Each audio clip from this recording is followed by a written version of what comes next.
Capítulo 11 de João é um capítulo muito extenso. Se você olhar na sua Bíblia, são 57 versículos. E você me perguntar, é possível pregar todo? É possível. Mas para ser fiel ao texto, quantas horas eu iria utilizar? Eu não sei. Então, para que nós possamos respeitar, inclusive, o horário, e para que a gente possa também construir um pensamento pouco a pouco, como eu fiz no capítulo 10, farei também no 11. Então, eu vou ler do verso 1 ao 16, compreendendo que a seção natural vai do verso 1 até o verso 46. Naturalmente, o fluxo do narrador era esse, mas eu quero me deter a partes, a cenas dessa grande história, que é a história da ressurreição de Lázaro. Uma história conhecidíssima. Nós vamos ver aqui um mundo de conhecimento, de aplicações, de implicações na nossa vida. Então, hoje eu pretendo ir do verso 1 até o verso 16. Semana que vem a gente volta do 1, passa do 16 e assim até chegarmos ao 46 e depois ao 57. Ouçam a palavra de Deus, irmãos. Estava, porém, enfermo um certo Lázaro, de Betânia, aldeia de Maria e de sua irmã Marta. E Maria era aquela que tinha ungido o Senhor com unguento, e lhe tinha enxugado os pés com os seus cabelos, cujo irmão Lázaro estava enfermo. Mandaram-lhe, pois, suas irmãs dizer: Senhor, eis que está enfermo aquele que tu amas. E Jesus, ouvindo isto, disse: Esta enfermidade não é para a morte, mas para a glória de Deus, para que o Filho de Deus seja glorificado por ela.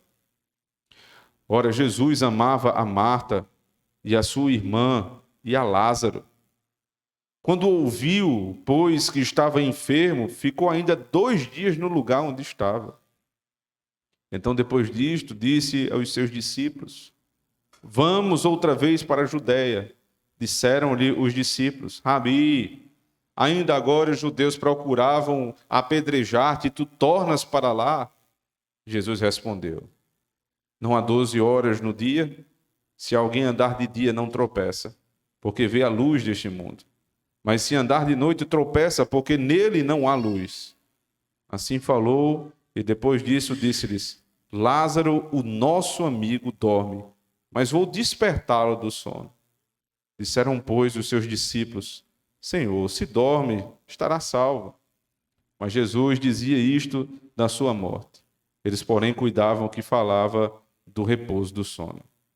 Então, pois, Jesus disse-lhes claramente: Lázaro está morto, e fogo por amor de vós, de que eu lá não estivesse, para que acrediteis, mas vamos ter com ele. Disse, pois, Tomé, chamado Dídimo, aos condiscípulos: Vamos nós também, para morrermos com ele. Amém. Vamos orar ao Senhor. Senhor, em primeiro lugar, nós te agradecemos por esse texto, Senhor. Que texto fantástico, maravilhoso, que o Senhor separou para o teu povo esta noite. O texto é perfeito, a palavra é perfeita, mas o pregador não é. Então tenha misericórdia de mim, Senhor. Me use, Senhor Deus, apesar das minhas muitas imperfeições, para que o teu povo possa com perfeição ouvir a tua voz. E também, Senhor Deus, que esse mesmo Espírito que vai me conduzir agora na pregação, tenho certeza, conduza também o teu povo, fazendo com que os corações deles, Senhor Deus, sejam corações ávidos pela tua palavra, terras sedentas, Senhor Deus, pela chuva de bênçãos que o Senhor há de distribuir no nosso meio. Bênçãos espirituais, que nos fazem crer mais no Senhor e mudar nossa própria vida. Ajuda-nos, confronta-nos, conforta-nos, salva a quem precisa ser salvo. Tudo isso no poder de Cristo, o nosso Senhor. Amém. Qual é a finalidade do sofrimento? Aliás, qual é a finalidade da vida. Se nós encontrarmos a resposta para estas perguntas, encontraremos a resposta para a maioria das nossas angústias. Se eu souber por que e para que eu vivo, e se eu compreender por que e para que eu sofro, haverá esperança, irmãos, que nós possamos tratar dos nossos problemas cotidianos. Mas se eu não sei para que eu vivo, nem por que eu vivo, dificilmente eu compreenderei para que eu sofro e por que eu sofro. E a minha mente será uma grande confusão. Por que e para que eu vivo? Eu queria ilustrar isso a partir da vida de Lázaro. Lázaro era um homem, irmãos, como eu e você, que passou por uma situação dificílima. Não é que Lázaro esteve à beira da morte, não. Lázaro morreu. Categoricamente diz a palavra de Deus. Lázaro morreu, nas palavras do próprio Cristo. Para que Lázaro morreu? O texto diz, para a glória de Deus. Mas Deus não poderia ser glorificado de outra forma. Se coloque no lugar de Lázaro e pergunte. Porque Lázaro, para nós, passou a ser um personagem bíblico como muitos outros. E se nós não tivermos cuidado, nós vamos tratar Lázaro assim, como se fosse mitologia grega, como se fosse uma história e que se conta que parece ser real, mas não é. Mas existiu um homem na história chamado Lázaro, e este homem morreu para a glória de Deus. Ele ficou enfermo e morreu para a glória de Deus. Como é que Lázaro pensava a esse respeito, irmãos? Porque Lázaro ressurgiu dos mortos. Eu fiquei pensando hoje à tarde, o que é que veio na mente de Lázaro depois que ele ressuscitou? Eu sou amigo de Cristo. Ninguém teve isso. Cristo visitava a casa de Lázaro. Cristo frequentava a casa de Lázaro. Você sabe o que é frequentar a casa? É ter intimidade. Você imagina quantos cafezinhos Marta e Maria serviram para Cristo? Quantas refeições essas mulheres prepararam para Cristo? Vocês devem lembrar de um caso que é tratado nos evangelhos, onde Marta está lá correndo para um lado e para o outro, tentando a todo instante dar conta da cozinha e das coisas da casa, e Maria está ouvindo Cristo. Então essa cena já se repetia muitas vezes. Você não discute na frente de um estranho. A discussão toda da casa ali se deu porque Cristo era muito íntimo. E qual é o final da história? Lázaro morre. O que é que faz alguém entender isso? Eu morri para a glória de Deus.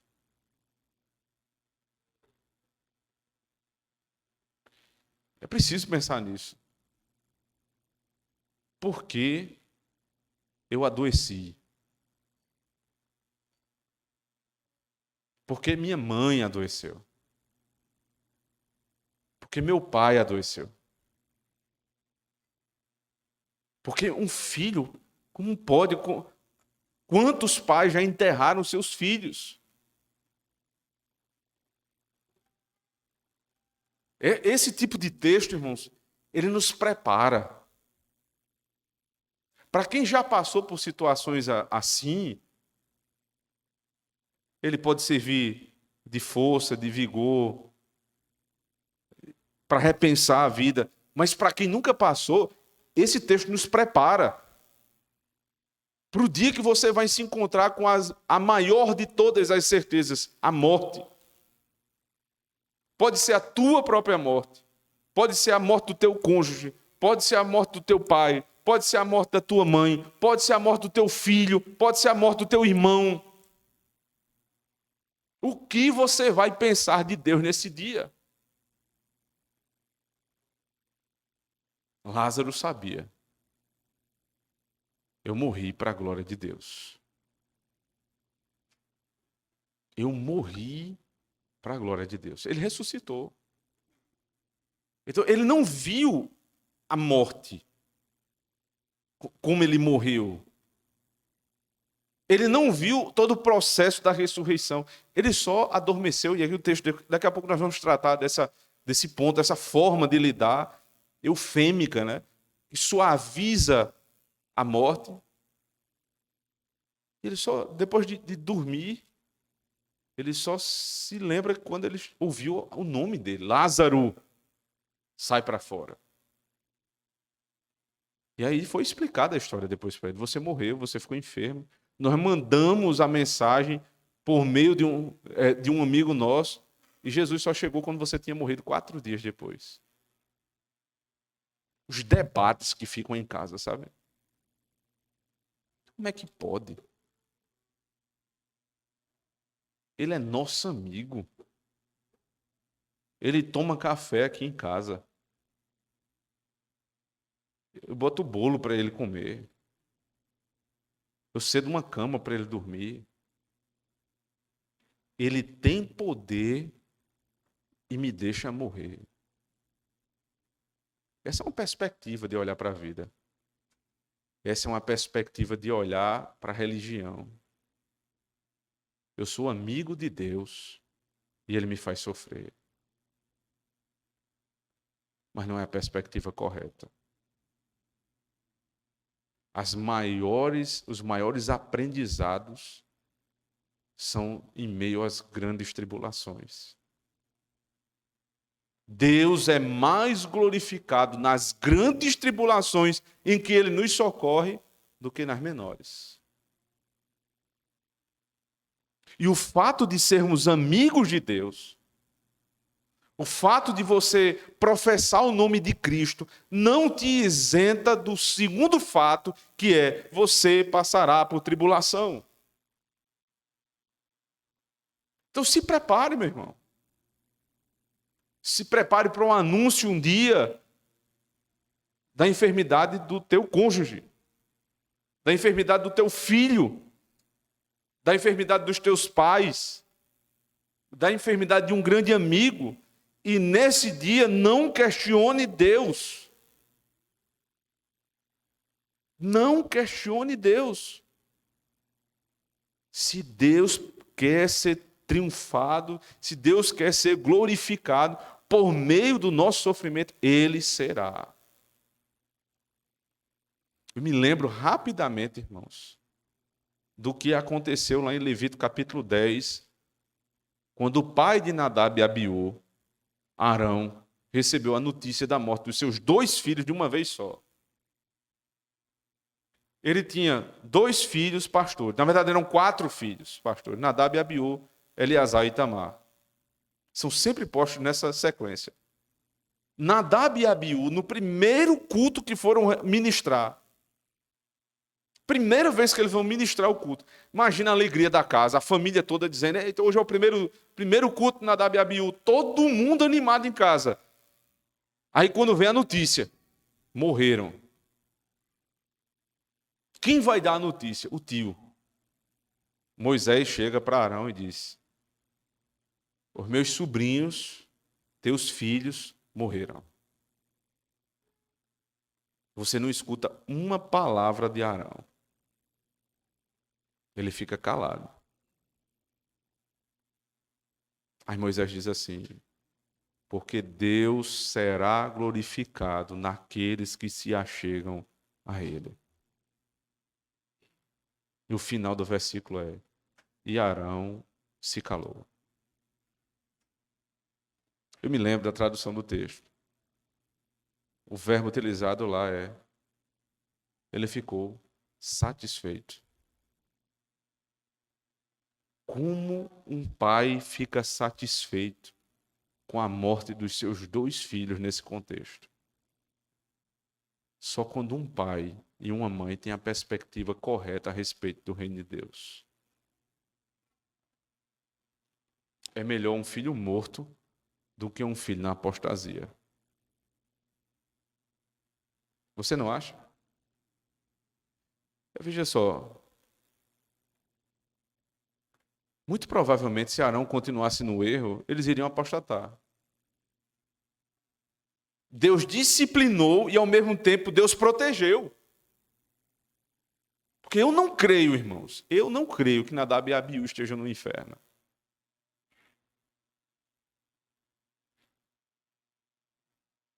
Uma coisa é certa. Deus ficou satisfeito. E aí, alguém que tem o mesmo temor como ele, também ficaria, como Arão. Arão ficou satisfeito. Lázaro ficou satisfeito. A morte de um amigo de Deus deve trazer satisfação. Por quê? Se Deus é glorificado, eu devo ficar satisfeito. Eu preciso ficar satisfeito. Isso muda a perspectiva de vida completa. Isso muda completamente a forma de encarar a dor e o sofrimento. Aí já não é mais o problema da dor e do sofrimento, mas é qual é a finalidade dessas coisas. Para que isso serve? Porque aí eu já não entro no debate. Deus é meu amigo e mesmo assim Ele permite que as pessoas que eu amo, eles sofram. Esse é debate de ímpio, de incrédulo. Os crentes não entram nesse debate. Deus é bom. Deus é nosso amigo. E se Ele quiser ser glorificado no nosso sofrimento, Ele o será. Esse é o ponto de partida desse texto. Lázaro era amigo do Senhor. Veja que o narrador ele é insistente nessa verdade. Observe. O texto fala, verso 1, estava, porém, enfermo um certo Lázaro de Betânia, aldeia de Maria e de sua irmã Marta. E Maria era aquela que tinha ungido o Senhor com unguento e lhe tinha enxugado os pés de seus cabelos, cujo irmão Lázaro estava enfermo. Mandaram-lhe, pois, suas irmãs dizer, Senhor, eis que está enfermo aquele que tu amas. Uma vez. Agora, verso 5. Ora, Jesus amava a Marta e a sua irmã e a Lázaro. Jesus amava a Marta, a Maria e a Lázaro.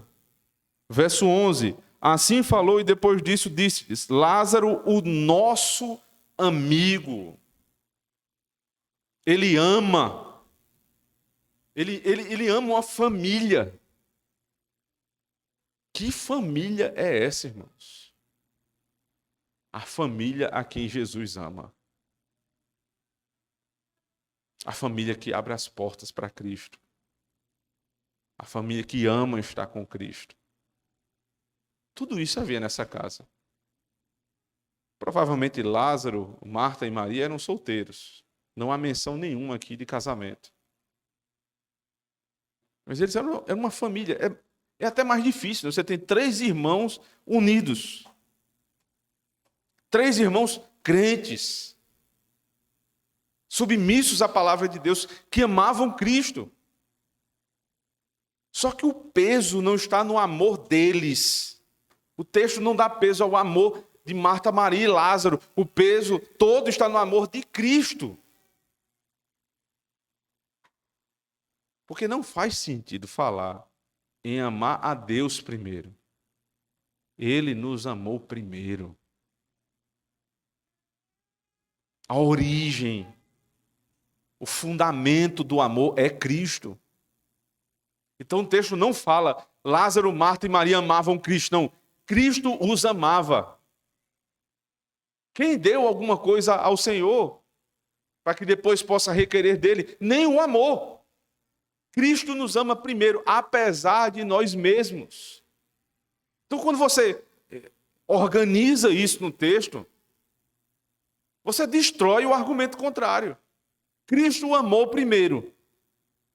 Então, o que é que pode um homem chegar para Cristo, que foi alvo do amor de Cristo, gracioso amor de Cristo, e dizer: por que sendo teu amigo, tu me deixa sofrer?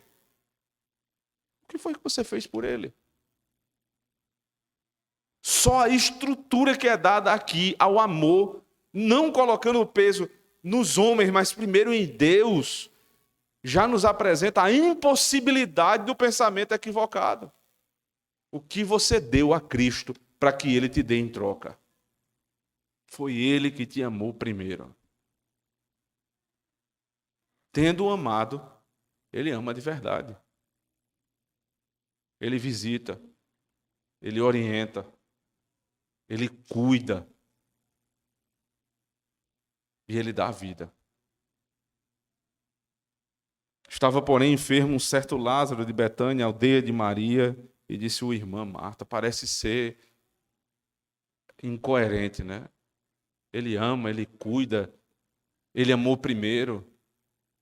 O texto começa dizendo: Lázaro, a quem Jesus ama, estava doente.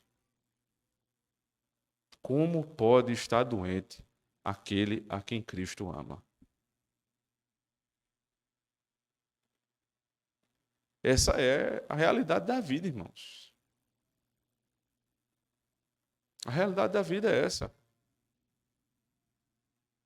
A nossa religião é a religião onde lei e graça elas se encontram.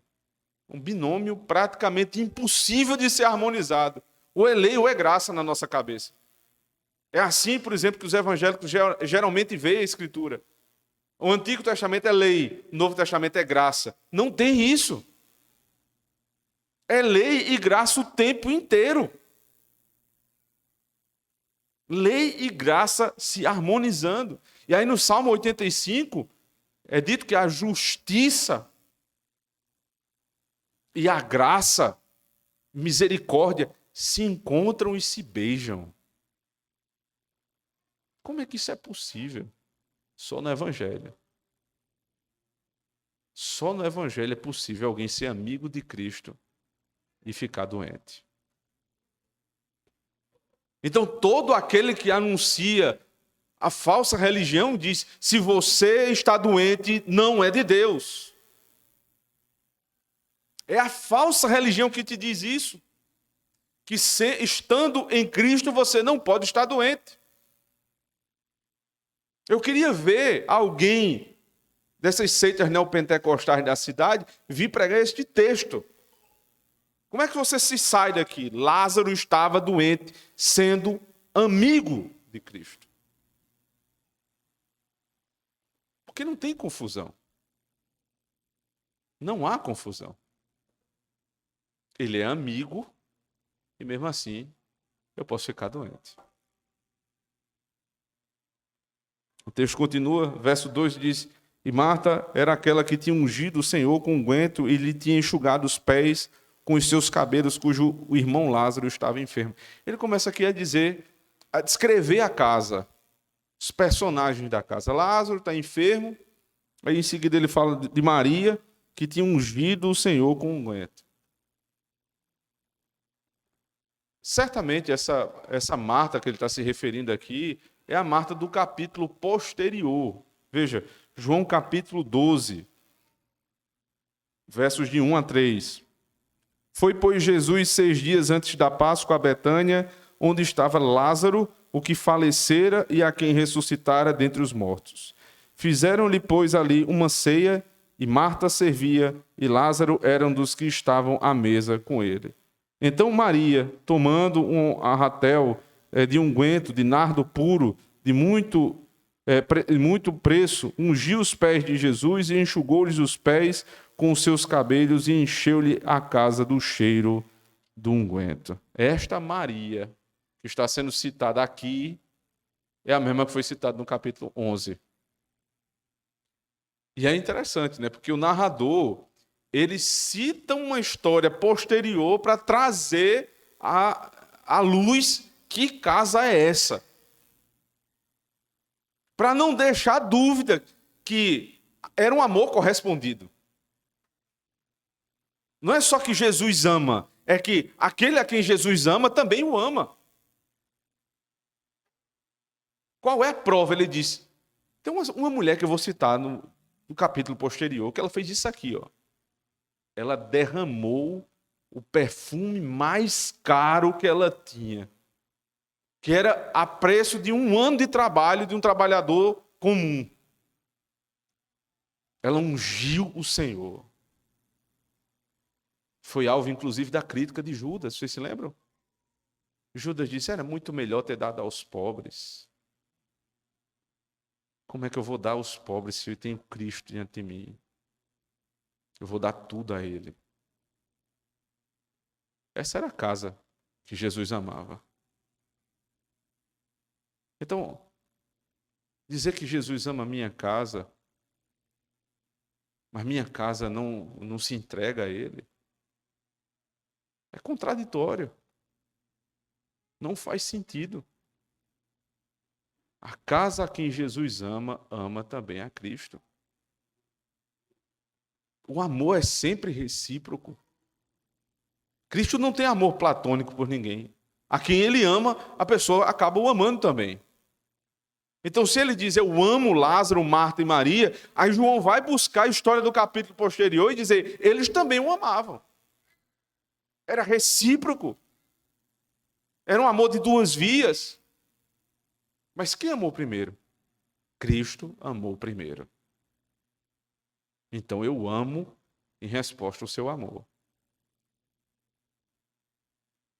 Dada essa verdade, a minha relação com Ele é de dependência, é graciosa.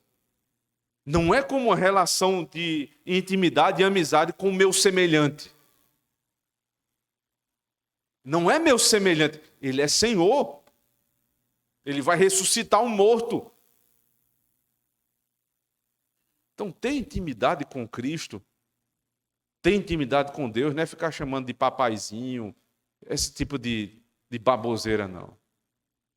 Ter intimidade com Cristo é saber, Ele me ama, eu o amo. Eu posso falar com Ele, Ele me ouve. Na minha tribulação, Ele me escuta. Isso é intimidade, relacionamento, amor pactual. E no verso 3, o texto diz, mandaram-lhe, pois, suas irmãs dizer, Senhor, eis que está enfermo aquele a quem tu amas. Ele não tinha morrido ainda. No momento em que Marta e Maria perceberam que Lázaro estava doente e que aquela não era uma doença qualquer, sabendo onde Jesus estava, eles mandaram um mensageiro. E o mensageiro vai lá. E eu fico realmente impressionado com a descrição da mensagem que chega. É curta, veja, ele diz, Senhor, eis que está enfermo aquele que tu amas. No capítulo anterior, Jesus curou um cego de nascença. Neste capítulo, ele vai ressuscitar um morto. Então, isso mostra a natureza divina de Cristo. Mas em vários pontos dessa narrativa, vocês vão perceber que João está sempre nos trazendo à tona. Ele é homem. Alguém tem que sair para dizer a ele. Ele não está lá. Quando ele chega no lugar, a irmã dele diz, Senhor, se tu estivesses aqui, isso não teria acontecido com meu irmão. Mas ele é Deus. Ele está em todos os lugares. Mas ele estava ali encarnado, circunscrito a um lugar físico. Alguém precisa levar a mensagem, ele vai até o outro. Quando chega lá, ele diz, não, mas o senhor se atrasou. Isso é tudo típico de homem. Mas como é que o mensageiro chega para falar? Senhor. Aí volta a atenção para o lado de cá. Ele é Deus. Tem que ir levar a notícia até ele. Então ele é homem. Senhor. Senhor, eis que está enfermo. Isso aqui tem se você pensar direitinho também, há um aspecto de divindade. Não só na palavra Senhor, mas em contar a Deus aquilo que me aflige. Falar aquilo que angustia a minha alma. Deus sabe de todas as coisas. Deus sabe que nós estamos doentes, quando nós estamos doentes. Deus sabe que alguém que nós amamos está doente, quando nós temos a consciência dessa enfermidade. Mas Ele quer que você fale. Ele se sente honrado em saber pela tua boca. E ele se sente desonrado quando você, filho dele, não diz com a tua boca o que é que está afligindo o teu coração.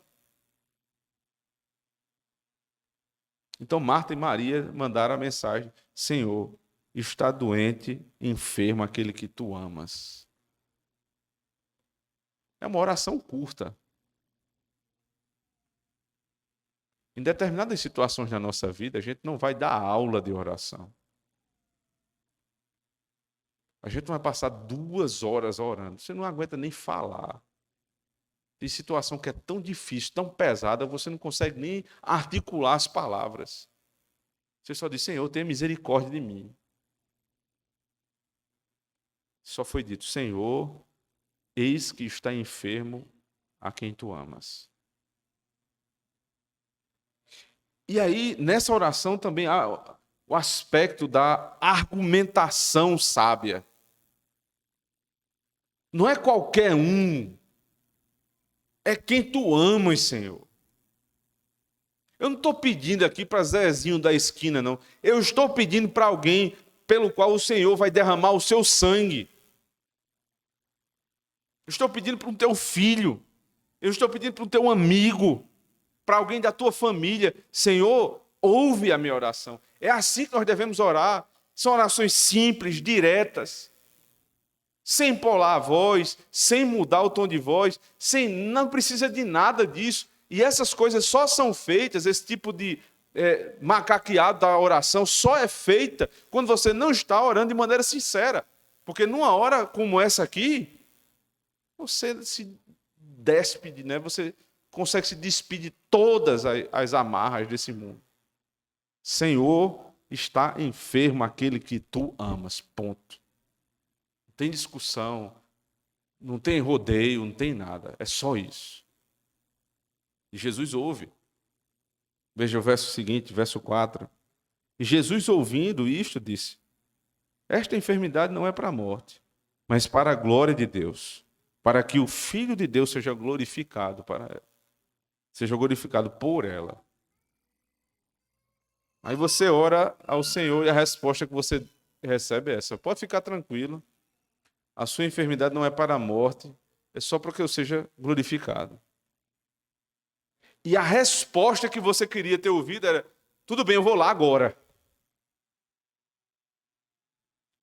Se eu vim pedir, se ele está doente, se o Senhor tem poder e o Senhor o ama, o que eu espero de Cristo em seguida é: fica tranquilo, vou lá agora mesmo.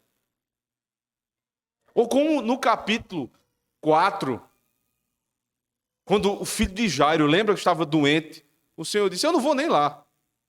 Eu vou só, pode voltar para casa. Ele vai estar bom quando você chegar em casa. Ele tem esse poder para fazer isso, mas ele não fez aqui. Ele disse: fique tranquilo, a enfermidade não é para a morte, é para a glória de Deus. Porque o Senhor não nos atende quando a gente pede. Eu pedi uma vez, eu pedi 2, 3. Existem pessoas que pedem há anos. Eu diria mais, existem pessoas que pedem o mesmo motivo de oração há décadas. E devem continuar pedindo.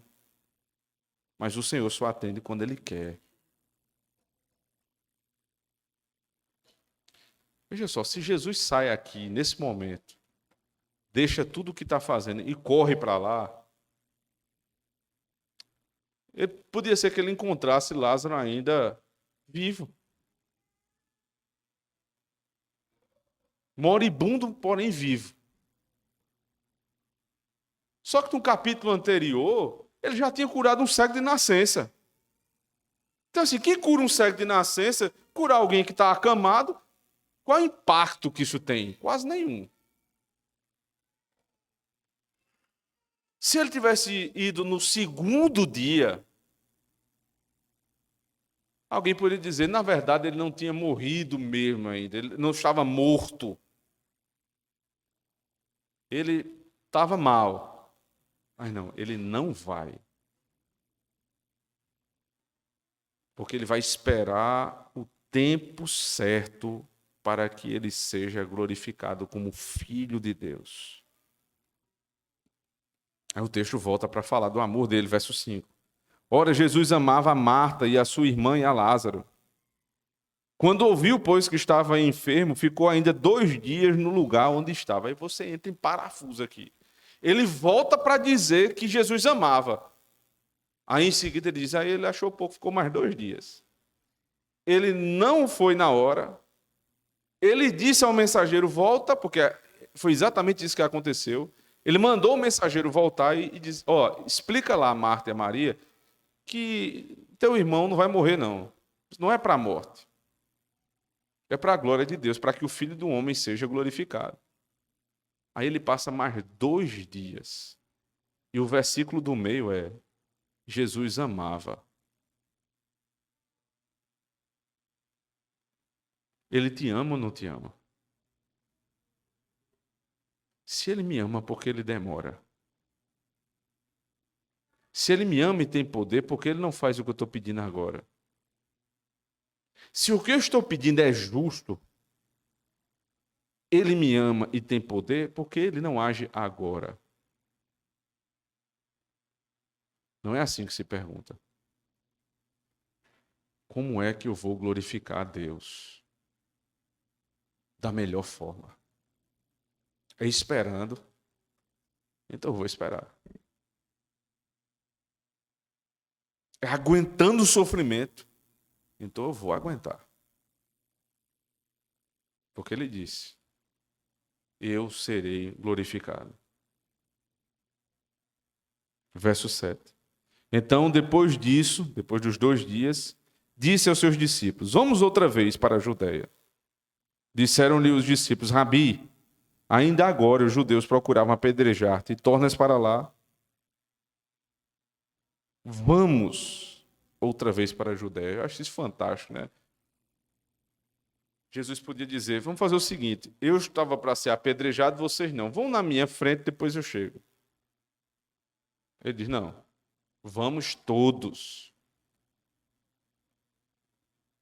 Jesus nunca colocou os seus discípulos em ambientes de risco, em situações de risco, e os deixou sozinhos. Ele sempre foi com o seu povo.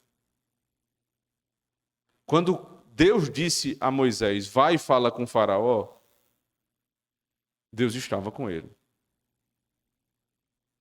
Quando Deus disse, marcha pelo deserto, o anjo do Senhor ia à frente do povo. Quando Cristo diz, vamos voltar para a Judéia, ele diz, vamos, ou seja, eu estarei com vocês. E o medo deles é, Senhor, nós acabamos de ser perseguidos. Fazia algo em torno de 2 meses. O Senhor quer voltar para lá de novo? O Senhor quer se expor de novo ao risco? Veja, quem é que está sofrendo? É meu amigo. Então, se meu amigo está sofrendo e tem alguém querendo me apedrejar, eu vou correr o risco. Porque Cristo não simplesmente correu o risco pelos seus amigos. Ele morreu pelos seus amigos. Será que dá para entender isso? Os discípulos não tinham entendido ainda. Eu não vim para correr risco por vocês, não. Eu vim para morrer. E Cristo tinha consciência total que ele não seria tomado daquela forma, porque ele sabia a hora em que ele seria preso. Então ele não teme, ele tem controle total da situação. Vamos ajudar o nosso amigo. Agora, irmãos, nós precisamos aprender a ser, não a ter, mas a sermos amigos como Cristo é. Porque ser amigo sem ter risco é muito fácil. Ia ser colega. O difícil é ser amigo quando você arrisca a sua vida pelo outro. Eu vi hoje uma cena fantástica. Se eu não me engano, foi no Rio de Janeiro. Um guarda-vidas foi salvar alguém que estava se afogando. Uma ressaca lá no mar. Ele salvou a pessoa, só que ele cansou tanto que ele não conseguia mais sair. Era onda batendo por cima de onda. E aí um surfista que estava lá saiu descendo uma rocha enorme, jogou a prancha, caiu no mar, do jeito que o mar estava, revolto, pegou o guarda-vidas e puxou dali. Isso é prova de amizade, sem conhecer. Pois você acha esse guarda-vidas herói? O Senhor morreu por você quando você era inimigo dele. O guarda-vidas, ele se apiedou, ele teve simpatia por aquela vida, sem que aquela pessoa não tivesse feito mal a ele. Só que você era inimigo de Deus, e ele não correu risco. Ele morreu por você. Será possível que a gente pode ou não ser amigo melhor? Se um homem como esse, que não teme a Deus, demonstra tamanha amizade por um desconhecido, o que é que nós não deveríamos fazer pelos nossos amigos na fé? Ele diz, quando ele é interpelado, pelos discípulos, Rabi, ainda agora os judeus procuravam apedrejar-te e tornas para lá, Jesus respondeu, não há 12 horas no dia? Se alguém andar de dia, não tropeça, porque vê a luz deste mundo, mas se andar de noite, tropeça, porque nele não há luz. O que é que Jesus está dizendo aqui? O dia de trabalho são 12 horas. Vamos trabalhar de dia. Ou seja, vamos fazer a nossa missão. Não se preocupe. Não iremos tropeçar. O tropeço é não fazer a missão que Deus nos designou. Nós vamos para lá e o Senhor vai nos guardar. Aí no verso 11, assim falou e depois disso disse-lhes, Lázaro, o nosso amigo, dorme, mas vou despertá-lo do sono. Lázaro agora não é mais o amigo de Cristo, agora é o nosso amigo. Você percebe que fala extremamente fraterna de Cristo. Lázaro, o nosso amigo, está dormindo, vamos lá ajudá-lo. Quem são os nossos amigos? Os amigos de Cristo são os nossos amigos. A quem Cristo diz que é amigo, eu sou amigo dele. A quem Cristo diz que não é amigo, eu também não o tenho como amigo. Os amigos de Cristo são os nossos amigos. Vamos lá ajudá-los. É por isso que quando a palavra de Deus vai falar sobre ajuda ao necessitado, ele diz primeiro os da fé. Primeiro os da família da fé. Vamos lá. Lázaro dorme, mas vou despertá-lo do sono. Que linguagem poética de Cristo, né? Lázaro dorme. Lázaro estava morto, vocês vão ver daqui a pouco. Mas ele diz, ele dorme. Por que ele usa essa imagem? Que os adventistas, miseráveis hereges como são, transtornam palavras como essas para dizer que aqui é o sono da alma, que quem morre em Cristo dorme e não tem consciência do que está acontecendo. Isso é heresia. Lázaro morreu verdadeiramente. E a alma, quando morre, corpo, quando está ali sepultado, a alma vive na mesma hora. Cristo disse ao ladrão da cruz, que estava ao lado dele na cruz: hoje mesmo estarás comigo no paraíso. Não tem negócio de sono da alma, não. Agora, por que Jesus usa essa linguagem figurada? Figurada. Não é para amenizar o peso da morte, não. É para descrever o que é a morte dos santos. Não é para amenizar a morte, é para descrever a morte dos santos. Eu estava contando essa história para a Evinha hoje de tarde. Cela, eu vou pregar para você antes de pregar para a igreja. Eu disse, um dia papai vai morrer. E vai ser como um sono. É possível que Deus permita que você veja papai lá deitado. Mas não precisa se preocupar. Porque assim como Deus falou para Lázaro, Lázaro, vem para fora. Ele me dirá, Augusto, vem para fora. Ele dirá à tua mãe, Ellen, vem para fora. E um dia, minha filha, ele dirá para você também, quando você morrer, Eva, vem para fora. Ele vai dizer o teu nome. Ele vai te chamar pelo nome e você, como que estivesse dormindo, não vai nem perceber. Essa é a morte dos santos. Dormiu, acordou do outro lado, escutando a voz de Cristo. Foi para isso que Lázaro morreu. Para isso que Lázaro morreu. Dá para entender agora que não você ficar pensando, discutindo se Jesus é meu amigo ou não, e ele deixa eu morrer. Isso não faz sentido nenhum. Se não fosse a morte de Lázaro, eu não poderia ter pregado isso para minha filha hoje à tarde. E você não teria a certeza que vai morrer e acordar do outro lado na mesma hora, com Cristo chamando o teu nome. É um sono. Não precisa se preocupar, não. Ensina-os para o seu filho. A morte é um sono. Papai vai morrer. Mamãe vai morrer, você vai morrer, mas não tem problema. Você está preparando um santo para se encontrar com o seu Redentor. Você está ensinando a ele como ele deve viver essa vida desprezando as coisas desse mundo, que são desprezíveis, em certo sentido. Não dando peso desnecessário àquilo que é passageiro e temporário. No verso 12 ele diz, disseram, pois, os seus discípulos, Senhor, se dorme, estará salvo. Mas Jesus dizia isto da sua morte. Eles, porém, cuidavam que falava do repouso, do sono. Então, pois, Jesus disse-lhe claramente, Lázaro está morto.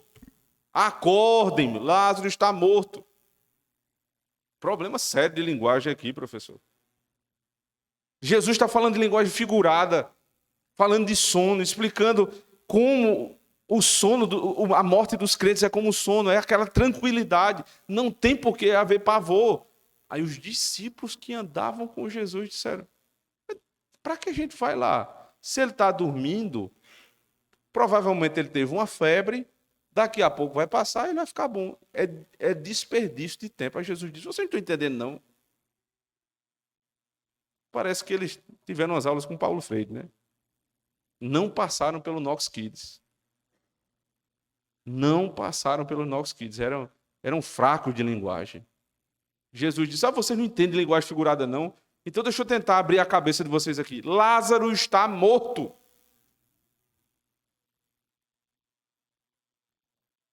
Lázaro está morto. Dá para você entender a gravidade do problema? Quando existem problemas na igreja, irmãos, a gente precisa suavizar para quem não vai resolver o problema. Para os nossos filhos, os presbíteros fazem sempre isso. Suaviza para o filho, suaviza para a esposa. Mas se alguém fica, rapaz, isso é demais, vocês estão sendo radicais demais, vocês estão assim, se desgastando demais, dá vontade de dizer, fulano está morto, meu amigo, você não entendeu, não? Ou ele está morrendo, ele está se matando, você não entende, não? É isso que acontece. Ele usou uma linguagem mais branda, não funcionou. Às vezes a gente precisa dar um sacode na pessoa. Preste atenção que você está se matando. Jesus foi lá e disse. E ele disse mais, verso 15: E folgo por amor de vós, de que eu lá não estivesse, para que acrediteis, mas vamos ter com ele. Ele disse, eu me alegro de não estar lá. Mais uma vez, né? É Deus ou é homem? Como é que Deus não está? Como é que um homem ressuscita um morto? Somente sendo Deus e sendo homem. Vocês vão notar várias vezes nesse texto essa tensão. Eu folgo, me alegro, não estava lá. Para quê? Para que eles acreditem. Mas vamos lá ter com ele. Disse, pois, Tomé, chamado Dídimo com os discípulos, vamos nós também para morrermos com ele. Isso não é uma pergunta não, viu? Tomé não estava com dúvida, não. Porque só porque o coitado do Tomé lá na frente ele vai fraquejar na fé, aí a gente acha que Tomé era um fraco na fé o tempo todo. Não era. Este texto está registrado para que Tomé também tenha a sua honra na palavra de Deus. Ele entendeu tudo. Ele estava no meio dos discípulos. Os discípulos estavam ali. Vamos, não vamos, vale a pena, não vale a pena. Quando ele ouviu que Lázaro estava morto, ele disse, vamos pegar as coisas da gente e vamos embora. Se é para morrer, a gente vai morrer com ele. Alguém entendeu o que é a vida com Cristo.